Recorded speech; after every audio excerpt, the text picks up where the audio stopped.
children, black men and white men, Jews and Gentiles, Protestants and Catholics will be able to join hands and sing with the Negroes in the spiritual of all, free at last, free at last. Thank God Almighty.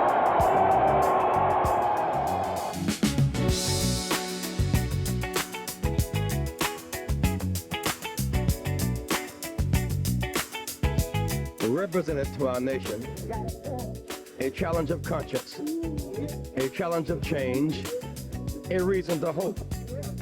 As a result of his leadership, we now have ended the laws of apartheid in our country.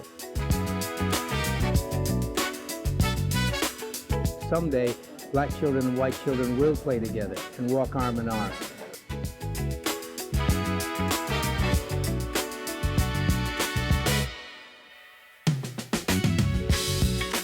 When we become the force that promotes change, you know, then it becomes, then we have real power, you know. We're powerless.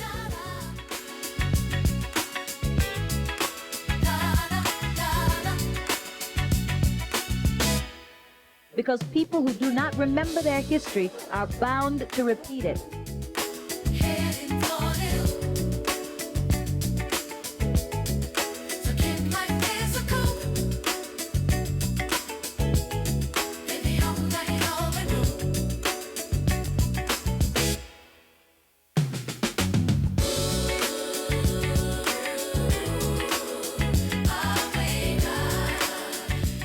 That we can use the vehicle of education to make a difference in terms of the quality of life.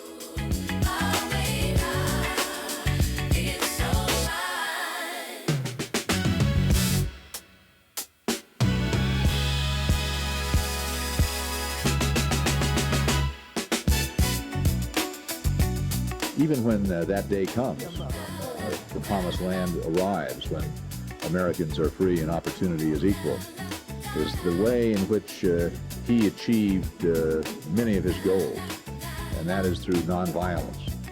Through direct confrontation, yes, through the direct confrontation of problems and ideas, but in a way that was both militant and strong and yet nonviolent. And he set a Christian example that I think the leaders all over the world need to follow, and we need to follow every year and every day of the year. But it's the one day of the year that we can reflect on a life that was well spent and a life that will be memorable to us, I think, for years ahead.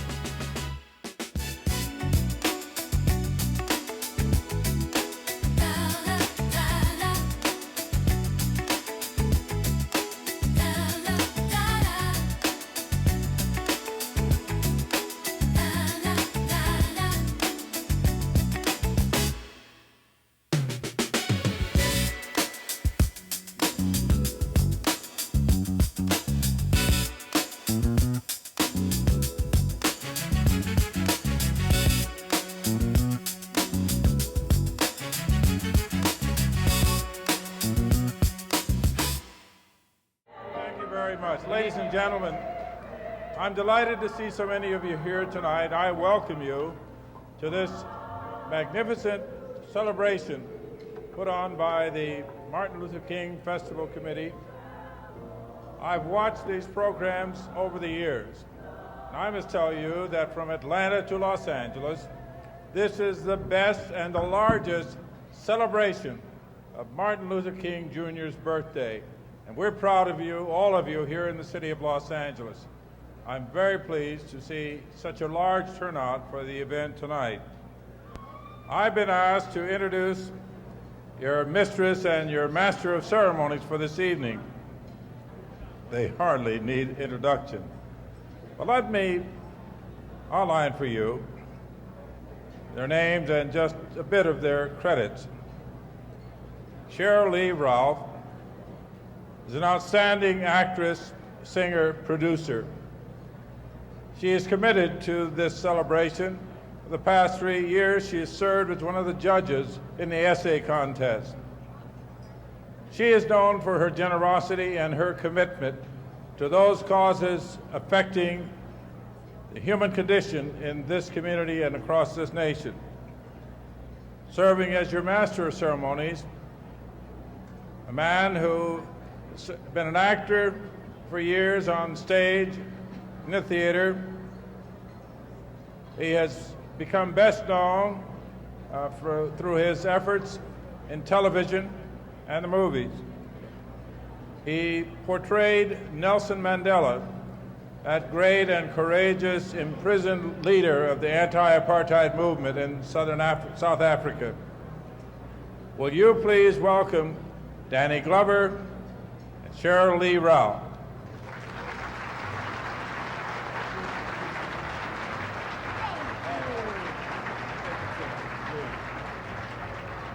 I'm telling you, we definitely have the most handsome mayor in the country. Yay! Thank you. Yeah, say it again, Mayor. The most handsome man in the country. You know it's true. Hello, ladies and gentlemen. I'm telling you, it's really wonderful to be here with you on the 4th annual observance of Martin Luther King Day. Yeah. Fantastic. Wait. What? Yeah, 4th. Yeah. 4th, absolutely. I'm just trying to catch you. Honey, I All did right. my research. Okay, this is indeed a very proud moment, and it is being shared by thousands across the land as we celebrate the 4th national holiday honoring Dr. Martin Luther King. And I want to tell you something about tonight. All of you, I want you to look around because there's something that you should know about tonight here at the Bonaventure in this room. This event is sold out. Every seat is taken and paid for in full. And wherever they are assembled today, whether they are in Johannesburg, South Africa, Nairobi, Kenya, Accra, Ghana, New York City, Atlanta, Georgia, Jackson, Mississippi, or Memphis, Tennessee, the cry is always the same: we want to be free. Is Dr. Gloria Johnson Powell. I decided when I was 5 years old I wanted to be a doctor. One of my male classmates said, "Girls can't be doctors." And I said, "Yes, they can." And then that's the way it began, and my mother never said, "No, you can't do it." She graduated from Girls Latin School in Boston. Her father was Walter William Johnson, the first black to start a real estate business in Boston. Her mother and role model was Elizabeth Hendren. She instilled in her daughter that she could do anything she wanted to do. She graduated from Mount Holyoke College and Meharry Medical College and has since devoted her career to the psychological needs of abused and minority group children. Dr. Powell. In 1971, I returned to East Africa with my very dear friend, Dr. Rodney Powell. And his task was to develop health care in Lesotho, Botswana, and Swaziland. Through her untiring work with abused children, Dr. Powell continues Dr. King's struggle against violence, wherever it hides its ugly face. They are also instrumental in the opening of a new medical school in Tanzania. Today, Dr. Powell is professor of psychiatry at the Neuropsychiatric Institute, UCLA Center for the Health Sciences, and director of the Family Support Program for Abused Children and Their Families, Neuropsychiatric Hospital and Institute at UCLA. Dr. Powell has served as consultant on 7 class action suits regarding IQ testing and has served as expert witness in more than 300 cases of child molestation in 10 different states. She is a lifetime member of the Board of Trustees of the Mount Holyoke College. Her award-winning book, The Psychosocial Development of Minority Group Children, was chosen as the Outstanding Book of 1986 by Choice, the Association of Academic Publishers, with proceeds to benefit the Equal Opportunity Fund at Mount Holyoke College. Under Dr. Martin's direction since 1969, Redeemer has emerged as a role model in the black community. Good morning, Redeemer School. Mrs. Valdez speaking. May I help you? In 1971, in response to the community's educational needs, the Redeemer Alternative School opened its doors to its first preschool class of 5 children. Since its inception, Mrs. Helen Jefferson has been the school's director, and today there's nearly 200 students from preschool to the 6th grade. In nationwide academic tests, Redeemer's kindergarten ranked among the highest in its reading scores. The success of Redeemer is attributed to the keen insight and support of Dr. Martin, Mrs. Helen Jefferson, the congregation, the dedication of the teachers, and to the cooperation of caring parents. Dr. Martin firmly believes in incorporating the cultural and religious experience within the message of Christianity. Dr. Martin. We are black people who have a history of blackness that cannot be denied. We didn't lose all of our culture and religion on the floors of the Atlantic Ocean with those millions of black slaves who died. We still have it. Oh, how I wish some black folk would stand up sometimes and let people know that we are somebody. God has made us in his image just like everybody else. Lord, I want to veil my face so the devil can't do me no harm. Now, gentlemen, I want you to sing. Mrs. Marie Flournoy also incorporates the theme of black pride and self-esteem in the music she teaches. She explains. When you sing How Great Thou Art, we hear other people sing, Oh Lord our God, and so forth and so on. But when we put, there is a certain soul, there is a certain emphasis that we put into it. And this is exclusively the music of the black people. It is what we do with it. Whether addressing the issues of drugs in the community, AIDS, feeding the hungry, or educating our children, you'll find the Redeemer Presbyterian Church and Alternative School on the cutting edge of history, redeeming our community. Dr. Martin. There is a philosophy that the Hebrew nation built its own lifestyle on that I think works for us. We must know our history. We must live our history. And we must teach our history to our children. Mrs. Shirley Magidson. She has demonstrated tremendous energy and dedication to peace and human rights. I've always been a believer in human rights. Her social consciousness began at an early age. I think I've always been, since I was a little kid. I was raised in a working class neighborhood in western Pennsylvania near the coal mines and steel mills, and my parents were people who were interested in social democracy, and I guess they raised us that way. And your early identifications do stay with you. So my ideas, I don't think since I've been little, have ever really changed. After high school, she attended Carnegie Institute of Technology and received a degree in industrial design. In 1947, she married mechanical designer, the late Herbert Magidson, moved to Los Angeles, and started a factory. They have 3 children, Mark, Deborah, and Rita. In the 1960s, she and her husband Herbert were politically active in the opposition to the Vietnam War and subsequently started a group called Individuals Against the Crime of Silence. She reflects. I just feel that it was an unjust war, but now that the world's so small, I feel that any war is an unjust war.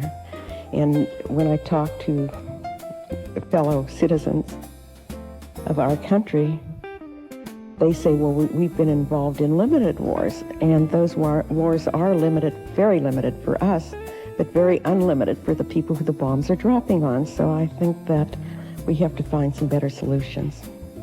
During the time of the March on Washington, she held a fundraiser at her home for Dr. Martin Luther King Jr. James Baldwin, among others, were in attendance.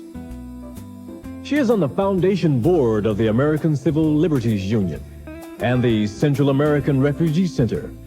She is a member of the Physicians for Social Responsibility, which won the 1987 Nobel Peace Prize, and Women's Strike for Peace. She has received awards from the Liberty Hill Foundation and Unity in Action, an organization dedicated to ending apartheid in South Africa. Her extensive travel has taken her on peace missions to India, China, Japan, the Soviet Union, and to the horrid past, the death camps of Auschwitz. It seems as though the message Shirley wants us all to receive is this. Well, if I were to advise anybody to do anything, I think I would advise them to work on their human relationships. People are as intimate with you as you let them be, and I think that I would try to have my security be in my friends, not in my financial successes or my notoriety or fame, because those things are all passing. I think that I would really work to make my relationships as honest, as profound as I could. For her tireless battle for human rights and the dignity of the individual. Yes, if you want to say that I was a drum major, say that I was a drum major for justice. Say that I was a drum major for peace. I was a drum major for righteousness. And all of the other shallow things will not matter. Mr. Kasem is indeed no newcomer to the broadcasting scene. In fact, it may be said that Casey was born to broadcast. During his early days in Detroit, young Casey, the son of Lebanese parents, was involved in his high school radio club. At Wayne State University, he majored in speech and English and graduated with a degree in education. Casey Kasem is known to millions of fans around the world for his musical countdown. At number 29, the highest debuting record of the week, the recent #1 soul song, Ain't Nobody. I'm Casey Kasem. These are the most popular songs in the USA. A very special edition of America's Top 10. Casey continues to host TV's America's Top 10, now in his 10th year. When rock historians of the future look back on the 80s, they'll see a decade filled with musical heroes. They'll write about the charisma of the boss, the showman. Casey and his wife Jean have been friends and supporters of Jesse Jackson in his bid for the presidency in 1984 and 1988. And 8 years ago, Jackson officiated the Kasem's wedding. Although Casey's vocal trademark has taken him to the top of his profession, there's another side to Casey Kasem. His steadfast commitment to social and humanitarian causes. The trees we plant today are olive trees. But more important than the trees themselves is the way we plant them on this day, together, Arab and Jew. In this time of violence, of anger, of hate, and of despair, we offer hope. He was arrested several times for civil disobedience, for his stand against nuclear testing, and on behalf of America's homeless. He is a vegetarian and also a firm believer in animal rights. Great America Meetout is asking people all over the country for the 4th year in a row right now to abstain from meat from one day, to eat a salad instead of a steer, and find out just how healthy you can feel. For the past 8 years, Casey has co-hosted the Jerry Lewis Annual Labor Day Telethon for the Muscular Dystrophy Association. In addition, he has consistently called the entertainment industry's attention to ethnic stereotyping. Tonight we give honor and praise to God for being good enough to allow us to gather on this occasion in this place to grapple with the great moral and social agenda items of our day and for all times. Let me express particular thanks to Reverend James Lawson. He was a leader of the breakthrough generation. He sought to enter Vanderbilt University in Nashville. And because of racism, he was rejected. In many ways, a significant dimension of our movement for social justice was born. One of the most profound apostles of nonviolence in the world today Indeed, one who Dr. King considered one of his instructors was James Lawson. When Dr. Lawson called Dr. King, he responded. When he calls any of us who know him and who've enjoyed his counsel, we always respond. There is no more a consistent peace activist, one who holds a worldview and who has done it across the years than Reverend James Lawson. Let's affirm him and never take him for granted. Give Brother Lawson a big hand, will you please?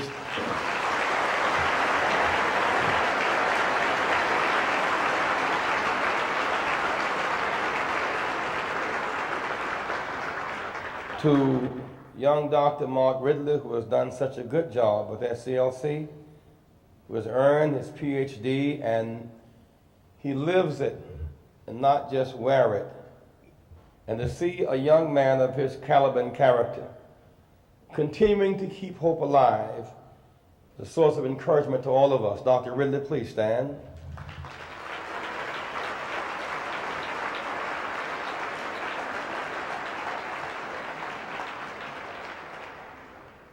Today, from Watts to Johannesburg, and all points in between, for there's much too much silence in the face of agony and hurt and pain. The leaders are either silenced or corrupted, otherwise made to do less than their best. And there are a few people who we call upon as a matter of second nature. Somehow we felt that they were always there. We feel that we can count upon them as we count upon ourselves. There is today in America, on the landscape of political leadership, no political leader with more strength and fire and courage and convictions than Maxine Waters. Maxine, please stand.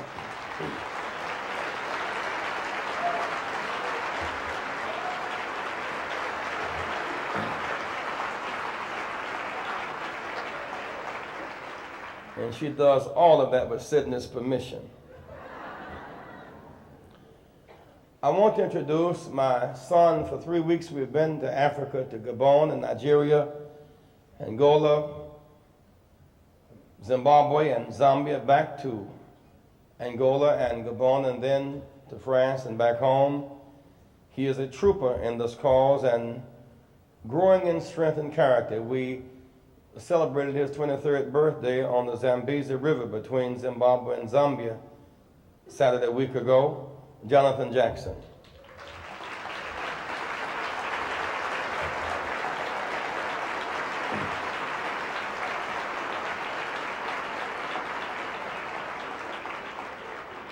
To an actor who lives out his profession, who there's a persona about him beyond the stage that makes all of us respect him very much. He's a complete person. Danny Glover, please stand.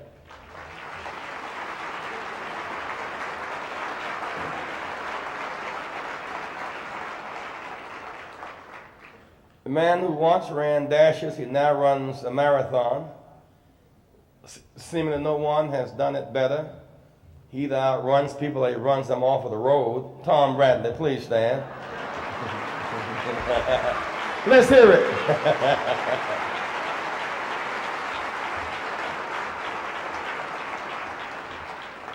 That's what road runners do.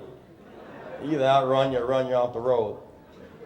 I want to congratulate all of those who received awards tonight, and you ought to feel good about these awards because they represent so much credibility. One man who has stood with my family and me in all of the dark places of our society and around the world, shedding light, standing for unpopular but righteous causes. History has a way of vindicating people from hysteria if they have principles. I do not know a public figure today who has risked more for right than has Casey Kasem. Stand, Casey.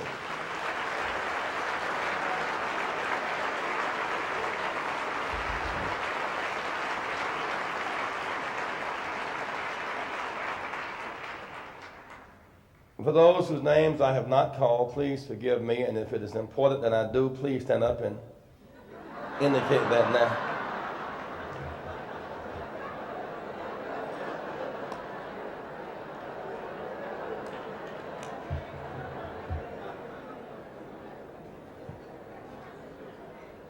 I don't need these glasses, but I just see things I have not seen in years with them.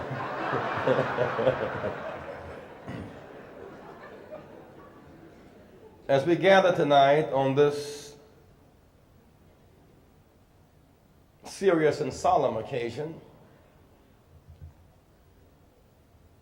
today is Dr. King's 60th birthday. He didn't die because of old age, a traffic accident, or a plane crash. He was a victim of a terrorist attack. Shot in the youth of his life. So we gather tonight to honor the life and legacy of this martyred prophet. You who are here have kept the faith. You sustained the dream. You kept hope alive. Today we say happy birthday, Dr. King. We gather this day with a great sense of excitement annually because each birthday unfolds another dimension of the promise and hope that his legacy is to us. Isaiah said it this way: "Unto us a son is born, a child is given, his name shall be called Wonderful Counselor, Mighty God, Prince of Peace, and the government shall rest upon his shoulders, and there will be peace without end." Surely Dr. King represents a part of the unfolding of God's master plan for peace on earth. Many people now struggle, since it's a national holiday, on just how shall we celebrate his birth date. I'm always struck by the question because as a staff member, I was with Dr. King on his last birthday, January 15th, 1968. I remember how he spent his own birthday, and that should be instructive to all of us. Some of us arrived at our staff meeting early. He was home with his family. Central to his development and his view of the world was a strong family. The strength and unity of his family is not luck, but planned and designed. Not the result of accidents, but providence, God's will. Around 10 a.m., he came to the church in his work clothes to meet with the organizers of the Poor People's Campaign, a multi-ethnic, ecumenical rainbow coalition. In other words, getting up early on Dr. King's birthday, having breakfast with your family, meeting in some church or some union hall, preparing to go to where dope is flowing and where murders abound. And on this day, make a witness to save our children. Or make a witness for fair wages for workers. Make a witness for comparable worth for women. Make a witness to educate our children. Go to UCLA, go to USC, where they're locked out, except to entertain for the most part as athletes. Celebrate his birthday in ways that make sense beyond the celebration. It's how he celebrated his own birthday. Around 1 o'clock, Sonona Clayton came into the room with a birthday cake. We paused and laughed, and we ate the cake and drank the punch. Dr. King then resumed the meeting with a discussion on the relationship between economic justice at home and peace in the world. for the war on poverty in our nation. And the resources leaving the war on poverty going to a war in Vietnam. It was not a day to profile, to sleep late and drift aimlessly. A birthday is simply another milestone in God's allotted time. I watch these images of Dr. King now as the media attempts to emasculate him and doesn't make him acceptable to those even who rejected him.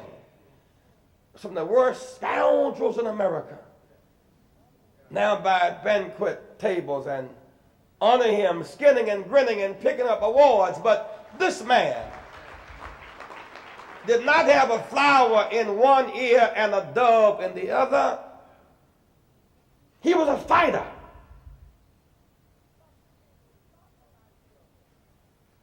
Dr. King was not an idealist. That's not true. In no sense, he was not an idealist. He was a realist with high ideals.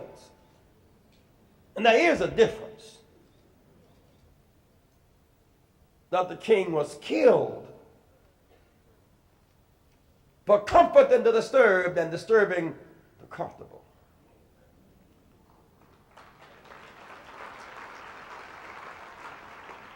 On this 40th anniversary, 60th anniversary of his life,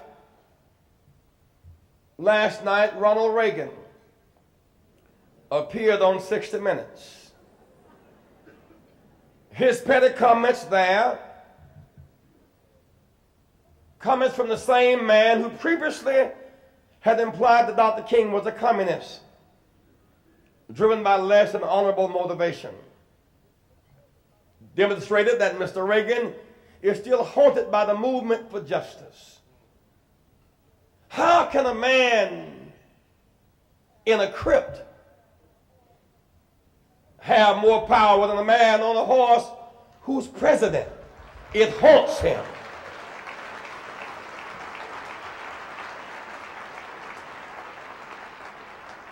How can this man, 5 feet 10 in height, never could command the movement of an airplane, a naval fleet, a standing army? This man of courage and conscience and conviction from the shadows of life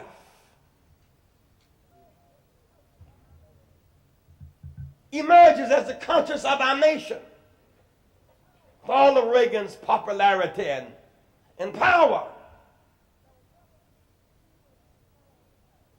there will never be, even in a small town, a national holiday named after Ronald Reagan.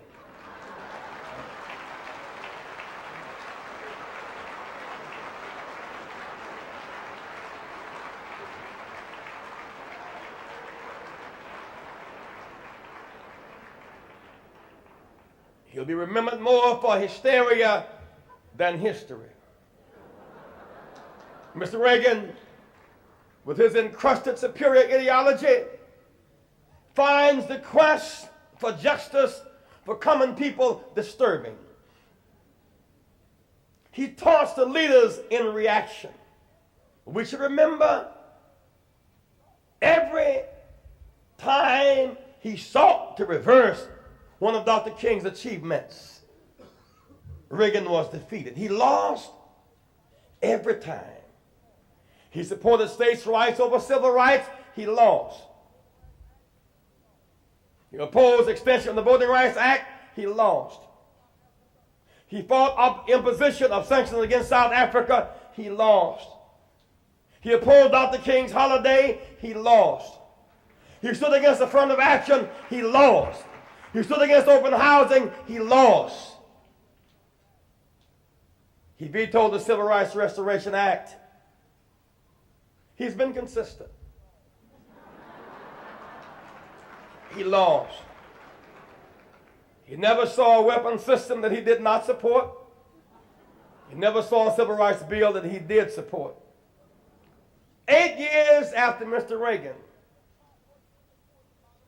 more extremely rich up top, more extremely poor at the bottom, 10 million more people in poverty. 1/3 of all African Americans are in poverty tonight. 1/2 of all of our children are in poverty tonight. Fewer in college and more in jail. I listen to these analysts describe the great Reagan years. Great. 700,000 family farmers driven from their land. He lost. $170 billion budget deficit. He lost. $180 billion trade deficit. He lost. Japan is now the world's largest creditor nation. We're now the largest debtor nation. $3 trillion in debt. He lost. We the people have prevailed and will prevail. And now, like all ancient pharaohs, he'll fade from public view this week. But we the people will continue.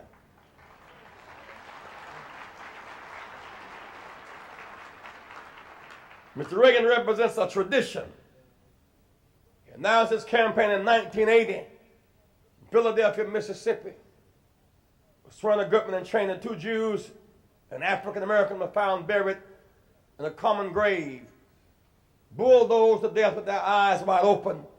He laid a wreath at Bitburg at the head of SS troops who burned Jews in the Holocaust. He is in the tradition of Bilbo, Mississippi, Faubus of Arkansas, Maddox of Georgia, Wallace of Alabama. He's in the tradition of both of South Africa, who he embraces his strategic ally.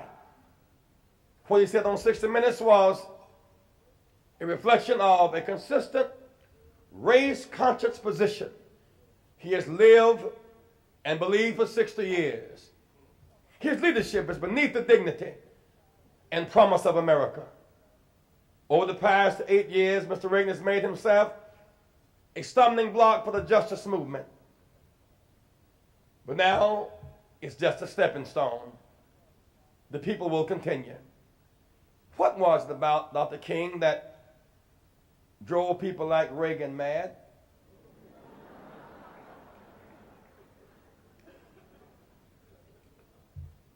What was it about him?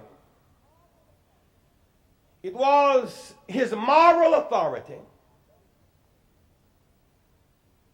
audacious leadership, and bold initiatives.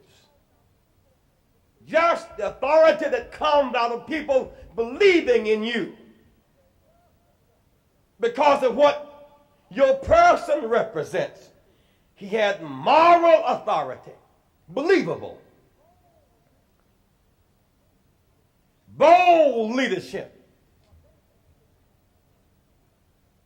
audacious initiatives. This demand by Dr. King for equal protection under the law. When you consider the background of slavery, 100 years of legal apartheid, in our own nation, equal protection under the law was bold. It was audacious. It got people killed. It got him killed. Just a simple proposition. Equal protection under the law.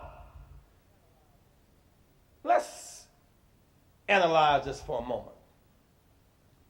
The question was raised last year over and over again. What does Jesse want? How shall we handle him? How shall we handle his supporters? And you know you handle animals. Each question represented the coloring rather than the counting of votes. It viewed my leadership and your support as enigmas wrapped in mystery. But this was not a new question, Danny. This is the same question that the writers of the Constitution wrestled with. Not in Philadelphia, Mississippi, but Philadelphia, Pennsylvania.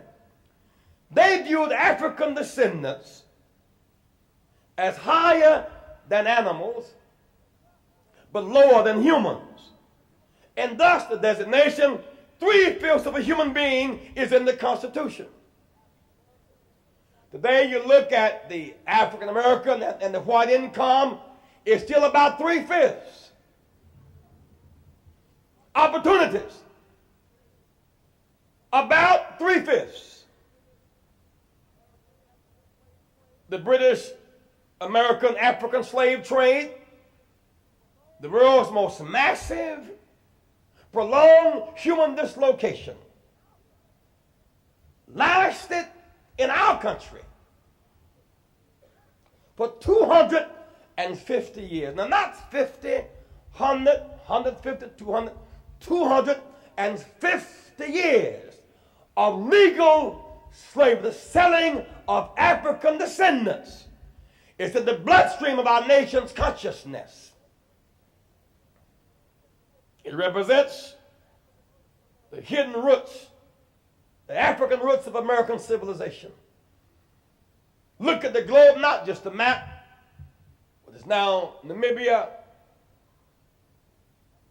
South Africa, Angola, straight across to Brazil, the Portuguese slave trade, the single largest group of Africans outside of Africa, African Brazilians. They celebrate 100 years of abolition of slavery this year. The rest went up towards Senegal, the Gorée Island, across to the Caribbean and to North America. We are the descendants of that slave trade, of the descendants of those referred to as 3/5 human. It's not taught in school. It's resisted. But truth crushed to the earth will rise again. It's at the base of our nation's origin and its mentality. We choose not to remember it. Selective memory, amnesia, an attempt to put anesthesia on our conscience. This 3/5 human designation, where you got 7/5 labor with 3/5 pay, divided our nation into a civil war. Mr. Bradley, we lost more Americans in the Civil War over the question of what shall we do with them than we lost in World War II. More Americans died in the Civil War than in World War II. It's the story of the diaspora. Separation of family by law for trade and profit. They raised questions about what about this quote-unquote black family. It is the only family where it was illegal to have a family. Illegal. Where fathers could not give their children their names. Nobody knows the trouble we've seen.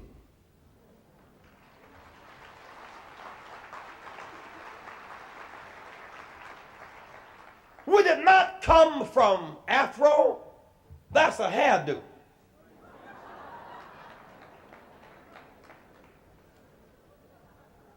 We're African descendants of African ancestry. Thus, we're African American people. We cannot be described just by skin color. Our colors vary. Black leaves many unanswered questions. It's not about color, it's about heritage. It's about ancestry. It's about the regality of our blood. We are not the descendants of slaves. We're the descendants of Africans who were enslaved and survived slavery.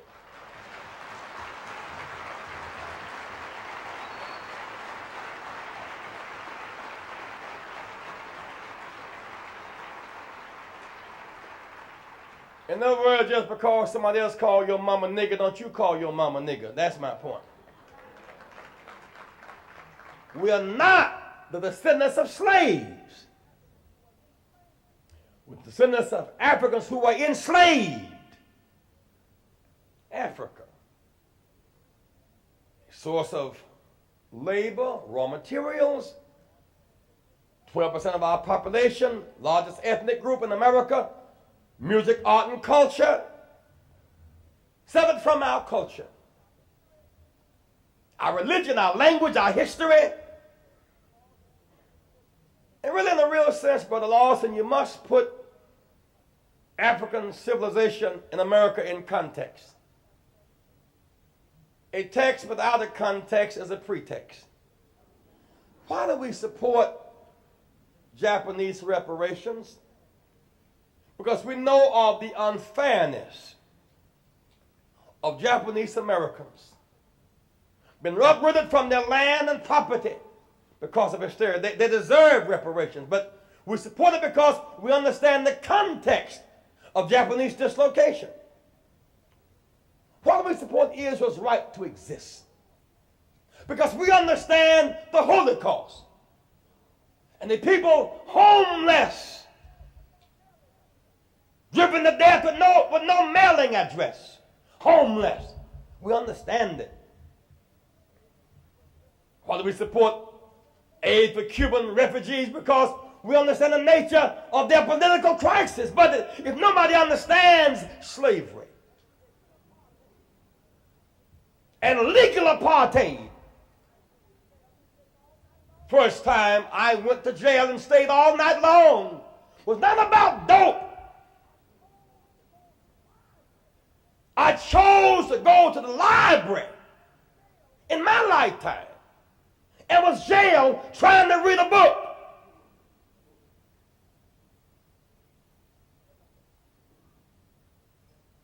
Immigrants have a different background.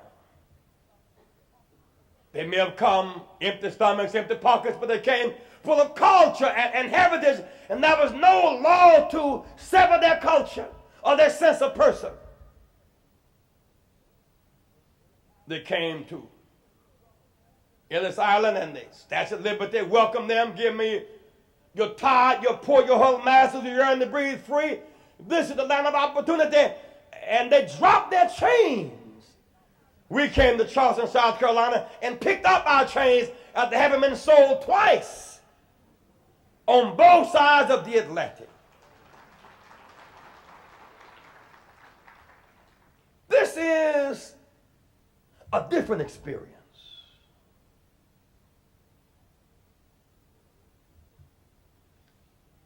They don't want to teach it, but we must tell the truth.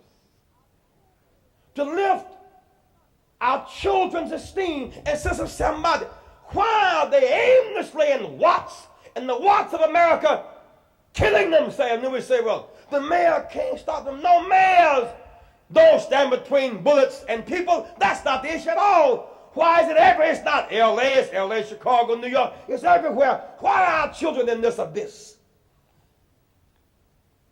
Because they're in a vacuum. If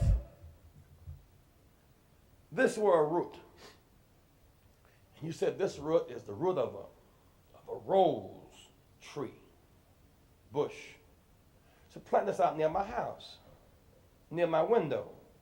Because I know the root and the character, I can determine about how big it will grow and what the fruit of the root will look like.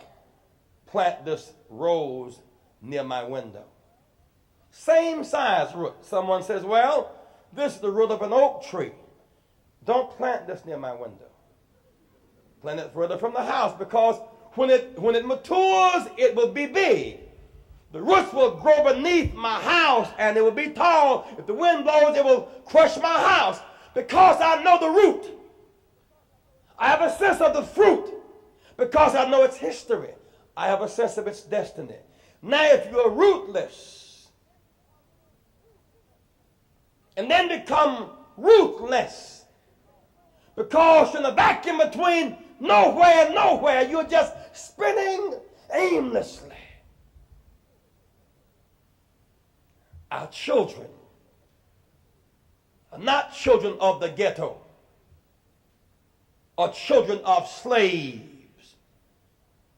They're descendants of a civilization where mankind was first born. Somewhere around the Zambezi River, they call it the Garden of Eden.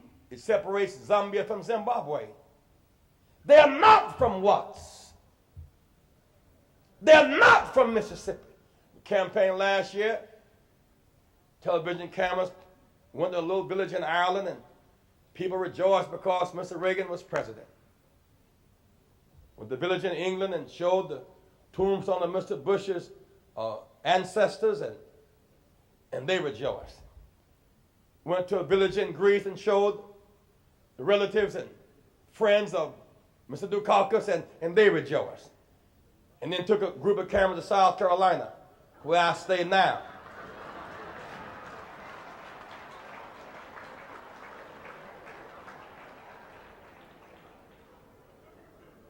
If you're going to leave Mr. Reagan in California, you're going to have Mr. Dukakis in Boston and Bush in Texas, leave me in South Carolina. But if you're going to go beyond the veil for them, we're not up from slavery. Down from the origin of civilization and survived slavery. It's deep. It affects our religion. Moses married Zipporah, an African woman. That's how far African and Jewish ties go back.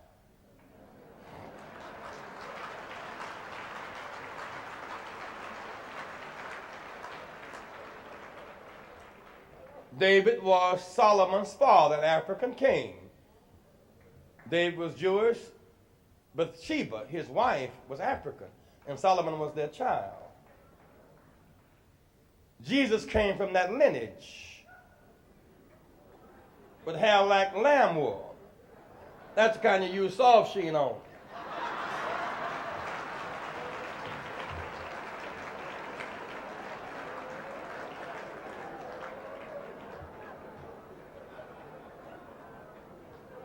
And when Herod turned up the heat on the parents of Jesus, they hid him. They didn't take him to Rome. They hid him. They took him to Egypt. They took him to northern Africa, age 12 to 30. He grew up in northern Africa. How could he be hid among the people unless he was of the people and looked like them?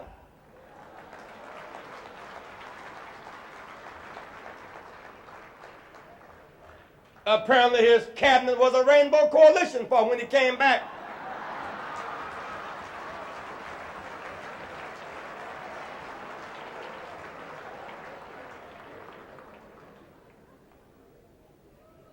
Judas betrayed him.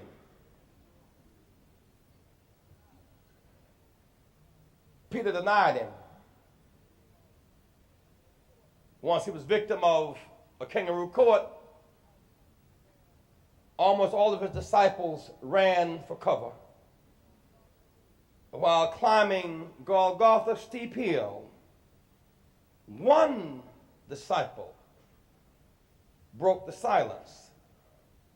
Simon, the African, is the only one who touched the cross, as recorded in the Bible. The roots of our culture and our theology go deep. Drink of that culture. It will renew your faith and your sense of somebodyness. Dr. King, Montgomery to Memphis. That shortchanges us. Let's step behind that. The last slave ship landed near Mobile, Alabama in 1859. Same year that John Brown raided Harper's Ferry. 1859. A little place called Africatown, Danny, just next door to Mobile. Isn't it strange that from that last slave trade through Alabama, that's the same state where Rosa Parks would not go to the back of the bus one day and Dr. King emerged? Does that not mean that we went from boat stop to bus stop? Then that same state, Montgomery and Birmingham and Alabama and Selma, that the acorn is not fall far from the tree? Don't just focus on Montgomery and Memphis, but also Mobile and the ship Clotilde to the bus stop. Don't hit slavery and then have a blank out. Say, in 19 so forth and everything, and then slavery. No, go behind that. Because you might mess around and start pulling against the slave and start pulling for Tarzan again. African American is historically accurate. And we must lift our lazy lips and say, I am an African American.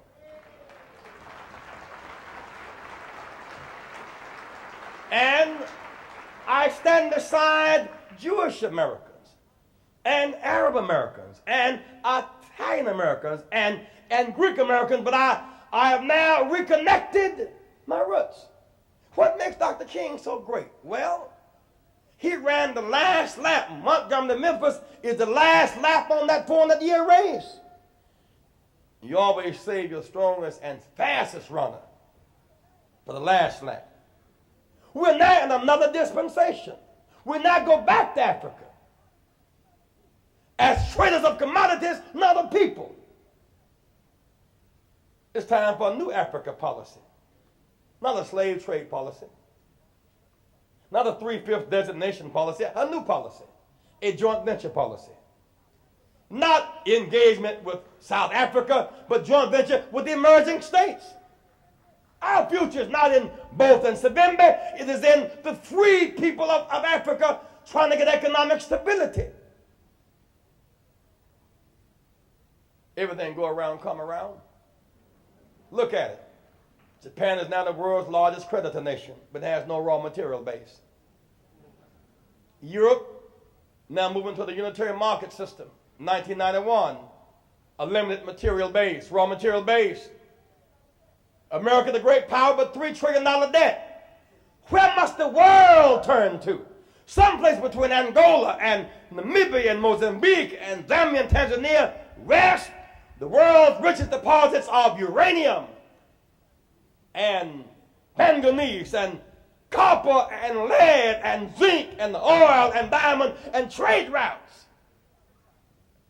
Africa is qualified to be a joint venturer and a new partnership. America has what Africa needs: a market, technology, currency. But that's the basis of a marriage that's authentic. Who will be the link between America and Africa? Except those who had the blood of two continents flowing in their bodies. We've been separated by language and time and water, and yet the blood that unites us is stronger than the waters that divide us. Dr. King, bold leadership. George Bush, new president.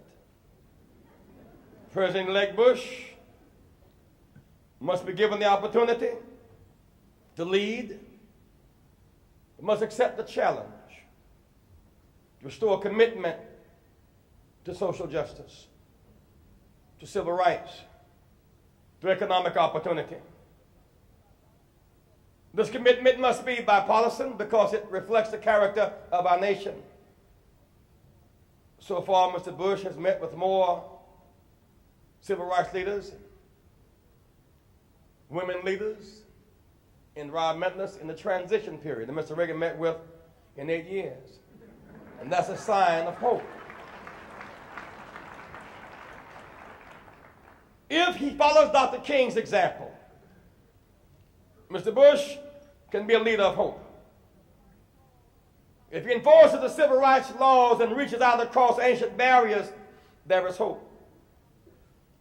If he invests in our children, prenatal care for mothers and daycare for infants, there is hope. If you'll fight for fair wages for workers, not just raises for the Congress, and fair prices for farmers, there is hope. If he stops cutting back medical care and starts planning a national health care program for everybody. If you pass the same day voter registration, there is hope. If he seeks to build the Benguela Railroad out of Angola, the Barrow Corridor out of Mozambique, free up Zambia and Zimbabwe so they will not be landlocked. Let trade go east and west out of Southern Africa and cut off trade in South Africa. If he has that vision, there will be hope. Dr. King had something else, and I leave you tonight. He had this God factor.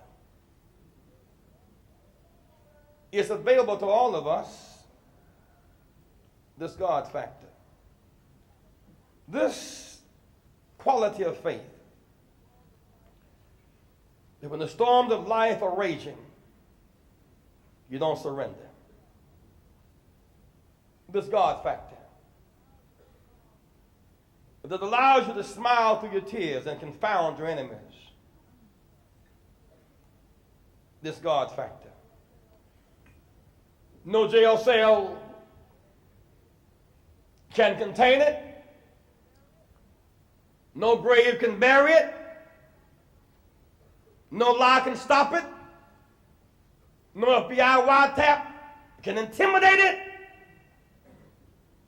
This X factor. Some call it Logos, some call it My Rock, some call it Rose of Sharon, some call it Bright and Morning Star, some call it Mary's Baby. It's an X factor. Allows you to go from slavery to freedom. It's an X factor. For one generation, dividing the Red Sea was God's miracle. For us, surviving the Atlantic Ocean, God is still the miracle-making business. For one generation, Lazarus rising from the dead, a miracle. Our rise from slavery and colonialism, a miracle. Jesus, fish and bread, feeding 5,000, a miracle. Our having the weakest diets, the most unscientific diets, the most starch, least balanced diets, and yet create the strongest bodies. Althea Gibson, a Wilma Rudolph, a Flo, a Joe Louis, a Arlie, a Tyson, a miracle. There's a God factor. And so let freedom reign. Even when you don't feel like tolling the bell, let freedom reign. In Dr. King's memory, let us get better and not bitter. Let freedom reign. Let's love and not hate. Let freedom reign. Respect other people. Let freedom reign. Do your best against the odds and never surrender. Let freedom reign. Down with dope and up with hope and give life a chance. Let freedom reign. Be sober, sane, and sensitive. Let freedom reign. If my mind can conceive it, my heart believe it, I know I can achieve it. Deep down on the inside, let freedom reign. Choose the human race over the nuclear race. Let freedom reign. Clean up the environment. Equal rights for women. Let freedom reign. Peace in Central America. Let freedom reign. In the Middle East, study war no more. Let freedom reign. In the apartheid and free Mandela in our lifetime. Let freedom reign. Stop the killing in the warts of our nation. Let our children live. Let them live. Let them live. Let them live. Educate them. Let them live. Give them stages, not cages. Let our children live. Let freedom reign.